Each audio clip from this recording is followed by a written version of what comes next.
दुनिया भर में कोरोना महामारी का कहर धीरे धीरे कम होता जा रहा है। विश्व स्वास्थ्य संगठन ने बुधवार को कोरोना वायरस से इस साल 3 संभावित खतरों के बारे में आगाह किया।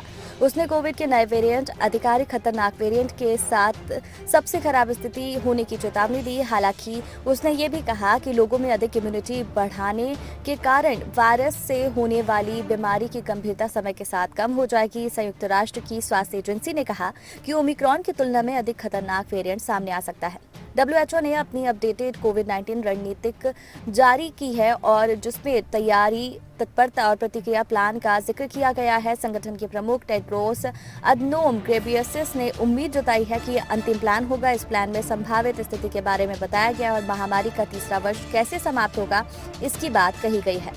वायरस का विकास लगातार जारी। WHO टेड्रोस ने एक संवाददाता सम्मेलन में कहा कि अब हम जो जानते हैं उसके आधार पर सबसे संभावित स्थिति ये है कि वायरस का विकास जारी है, लेकिन समय के साथ रोग की गंभीरता कम हो जाती है क्योंकि टीकाकरण इन्फेक्शन के कारण प्रतिरक्षा बढ़ जाती है। उन्होंने कहा कि कोरोना के मामलों और इससे होने वाली मौतों में समय समय पर प्रतिरक्षा में कमी के कारण बढ़ोतरी हो सकती है। इस वजह से कमजोर लोगों के लिए कभी कभी बूस्टर वैक्सीनेशन की आवश्यकता हो सकती है। उन्होंने कहा है कि सबसे अच्छी स्थिति में गंभीर वेरिएंट देखने को नहीं मिलेंगे और टीकों के बूस्टर या नए फॉर्मुलेशन की आवश्यकता नहीं होगी। वहीं सबसे खराब स्थिति में एक अधिक खतरनाक फैलने वाला वेरिएंट उभर सकता है। इस नए खतरे के खिलाफ पहले से टीकाकरण करना होगा। नए वेरिएंट की संभावित एंट्री को लेकर टेड्रोस ने कहा कि इस स्थिति में वर्तमान में उपलब्ध टीकों में काफी बदलाव की आवश्यकता होगी और फिर ये सुनिश्चित करना होगा कि वे गंभीर बीमारी की चपेट में आने वाले लोगों तक पहुंचे।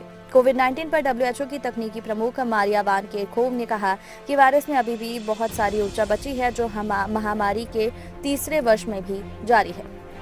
कोरोना और वैक्सीनेशन से जुड़ी जानकारी से अपडेट रहने के लिए हमारे चैनल को सब्सक्राइब कर लीजिए।